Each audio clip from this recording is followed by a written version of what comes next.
Selamat datang di channel Muhammad Wibowo. Semoga kalian dengan keadaan sehat dan sukses. Jangan kamu katakan kamu tidak bisa. Katakan aku bisa. Bisa pasti bisa. Dukung channel ini dengan komentar dan share. Jangan lupa subscribe dan like. Terima kasih.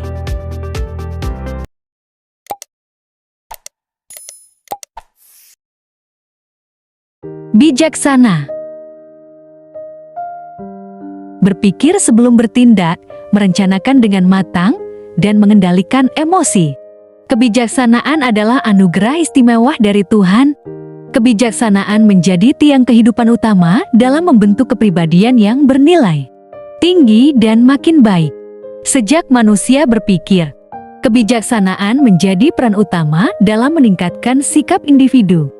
Dengan kebijaksanaan, ilmu pengetahuan dapat diterima dengan mudah dan sikap baik lain dapat dilaksanakan. Apabila kebijaksanaan tidak ada dalam diri kita, maka pandangan kita akan tumpul dan menyempit, serta pendirian kita dapat tergoyahkan oleh hal-hal sepele. Seseorang yang bijaksana akan terbuka dengan sudut pandang lain dan menerimanya, tanpa perlu mengorbankan pendirian dan keyakinan diri sendiri. Perlu digarisbawahi, yang merusak kebijaksanaan adalah sifat kasar, sombong, pemarah, angkuh, iri, dengki, benci, acuh tak acuh, tidak menghargai orang lain, dan merasa paling benar. Seorang hakim yang adil tentu memiliki kebijaksanaan yang tinggi, sebab dalam memutuskan sebuah perkara, seorang hakim yang bijaksana tidak akan goyah dengan tawaran apapun untuk membebaskan suatu perkara. Kebijaksanaan menjaga seseorang dari ketidakadilan dan mencegah diri melakukan perbuatan yang batil merugi. Intinya, kebijaksanaan membawa kita kepada keselamatan. Untuk menjadi seseorang yang bijaksana, kita bisa melakukan beberapa cara sebagai berikut. 1. Bersiap dan tidak terburu-buru. 2. Cerdas atau cerdik. 3. Berilmu dan pengalaman luas. 4. Berpegang teguh pada pendirian dan prinsip. 5. Toleransi. Mari kita bahas satu persatu. Yang pertama, bersiap dan tidak terburu-buru. Seseorang yang bijak selalu bersiap menghadapi masalah atau situasi apapun, meski dalam situasi yang sulit. Seorang yang bijak tidak akan tergesa-gesa mengambil keputusan. Ia akan menimbang segala kemungkinan yang akan terjadi atas keputusan yang dipilihnya tersebut. Ini bukan lamban atau menunda, tetapi lebih kepada berhati-hati dalam memutuskan, supaya tidak menyesal atas apa yang telah dilakukannya. Tidak berburu-buru berbeda dengan bermalas-malasan, memang ada satu kesamaan, yakni menunda. Namun, pada orang bijak, tidak terburu-buru bukan disebabkan oleh rasa malas, melainkan sikap waspada dan pertimbangan dalam mengambil keputusan dan tindakan atas persoalan yang dihadapi. Sementara bermalas-malasan merupakan penundaan yang disebabkan oleh sifat buruk yang ada pada diri individu. Yang kedua, cerdas atau cerdik. Cerdik dan licik tentu berbeda. Kecerdikan memiliki konotasi yang jauh lebih positif daripada kelicikan. Seseorang yang bijak memiliki kecerdikan dalam menilai atau memutuskan sesuatu.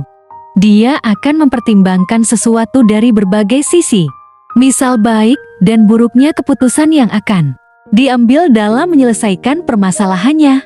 Kecerdasan juga membantu individu untuk menentukan tujuan dan makna kehidupan yang dijalaninya.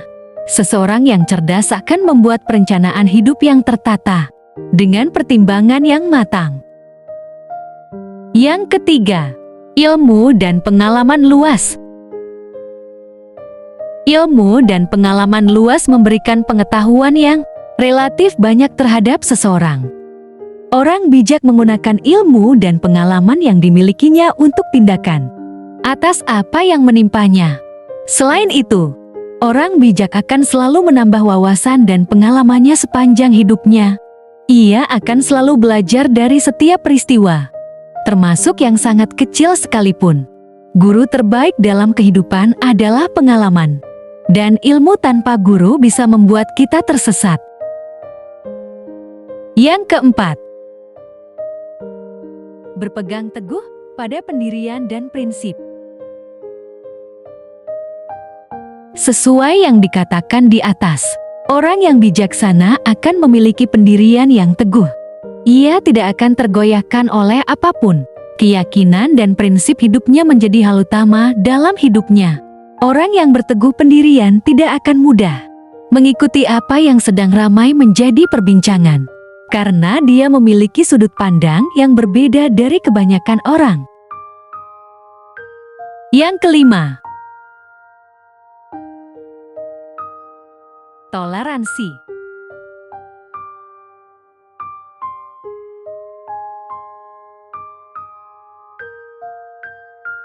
Jika pelin-pelan mengikuti tren tanpa mengerti tujuan yang pasti, maka toleransi adalah sikap saling menghormati dan menerima perbedaan tanpa memandang buruk nilai perbedaan tersebut. Orang yang toleransi akan dihargai dimanapun daripada orang yang kebal. Dengan prinsip yang keliru, Indonesia bisa menjadi negara yang besar karena nilai persatuan. Nilai persatuan tercipta dari rasa toleransi tinggi antar penduduk, namun Indonesia juga dapat dipecah belah dengan mudah bila nilai toleransi ini luntur di hati rakyatnya. Mengapa demikian? Ini karena Indonesia memiliki banyak perbedaan, mulai dari suku, ras, budaya, bahasa, agama, profesi, hingga fisik fakiat tiap daerah. Contoh kecil dari toleransi ialah ketika kita mendatangi sebuah tempat makan. Kita tidak tahu siapa saja, dari mana, dari suku apa, dari agama apa, dan memiliki budaya bagaimana setiap pengunjung tempat makan tersebut. Namun, ketika kita telah duduk berdampingan, kita menikmati makanan yang berbeda dan akhirnya bercakap-cakap ringan. Dari situ dapat tercipta nilai kekeluargaan, karena relasi yang dibangun akibat penerimaan perbedaan toleransi. Orang yang bodoh dan awam akan pintar jika rajin membaca, belajar, dan banyak bergaul. Namun, seorang pendusta dan ingkar jauh lebih sulit untuk diubah. Kejujuran memiliki peringkat pertama dalam kehidupan manusia dan menjadi penunjang pokok kebijaksanaan. Tetapi orang jujur lebih sukar ditemui, oleh karena itu, kejujuran memiliki harga yang tak ternilai. Orang yang jujur akan mudah mendapat kepercayaan daripada orang pintar yang berbuat curang. Ya, kepintaran tanpa kejujuran ibarat meminta keledai membaca buku. Seseorang yang bijaksana akan tersenyum ketika menghadapi masalah yang besar, sebab ia tahu apa yang harus dilakukannya.